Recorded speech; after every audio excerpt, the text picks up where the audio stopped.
സംസ്ഥാനത്തെ 62 ലക്ഷത്തോളം വരുന്ന സാമൂഹ്യ സുരക്ഷാ പെൻഷൻ ഗുണഭോക്താക്കൾക്ക് ഒടുവിൽ കാത്തിരുന്ന സന്തോഷ വാർത്തയെത്തി. സാമൂഹ്യ സുരക്ഷാ ക്ഷേമനിധി പെൻഷൻ ഗുണഭോക്താക്കൾക്ക് ഒരു ഗഡു പെൻഷൻ അനുവദിച്ച് ധനവകുപ്പ് ഉത്തരവായി. ക്രിസ്മസ് പ്രമാണിച്ച് 62 ലക്ഷത്തോളം പേർക്കാണ് 1600 രൂപ വീതം ലഭിക്കുന്നത്. തിങ്കളാഴ്ച മുതൽ തുക പെൻഷൻകാർക്ക് കിട്ടിത്തുടങ്ങുമെന്ന് ധനകാര്യമന്ത്രി കെ.എൻ. ബാലഗോപാൽ വാർത്താസമ്മേളനത്തിൽ അറിയിച്ചു. 27 ലക്ഷം പേരുടെ ബാങ്ക് അക്കൗണ്ടിൽ തുകയെത്തും. മറ്റുള്ളവർക്ക് സഹകരണ ബാങ്കുകൾ വഴി വീട്ടിലെത്തി പെൻഷൻ കൈമാറും. കഴിഞ്ഞ മാർച്ച് മാസം മുതൽ പ്രതിമാസ പെൻഷൻ വിതരണം ഉറപ്പാക്കിയിട്ടുണ്ട്.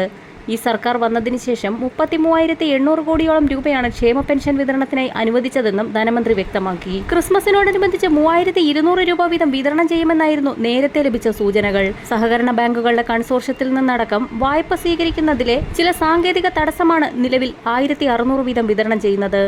ആദ്യഘട്ടമെന്നോണം 1,600 രൂപ വീതം ഗുണഭോക്താക്കൾക്ക് എത്തിച്ചേരും. വൈകാതെ തന്നെ 1,600 രൂപയുടെ ഒരു ഗഡു കൂടി അനുവദിച്ചേക്കുമെന്നാണ് നിലവിലെ സൂചനകൾ. ഇതോടൊപ്പം തന്നെ നവംബർ മാസം 6 മുതൽ വിതരണം ആരംഭിച്ചിരുന്ന ക്ഷേമ പെൻഷൻ തുക ലഭിച്ചിട്ടില്ലാത്ത ഗുണഭോക്താക്കൾക്ക് ഈയൊരു തുക കൂടി ചേർത്ത് 3,200 രൂപ വീതം എത്തിച്ചേർന്നേക്കും. 62 ലക്ഷം ക്ഷേമ പെൻഷൻ ഗുണഭോക്താക്കളിൽ 5.88 ലക്ഷം പേർക്കാണ് ശരാശരി 300 രൂപ വരെ കേന്ദ്ര സഹായം ലഭിക്കുന്നത്. കേരളത്തിൽ പ്രതിമാസ പെൻഷൻകാർക്ക് ലഭിക്കുന്നത് 1,600 രൂപയും ബാക്കി മുഴുവൻ തുകയും സംസ്ഥാനം കണ്ടെത്തുന്നു.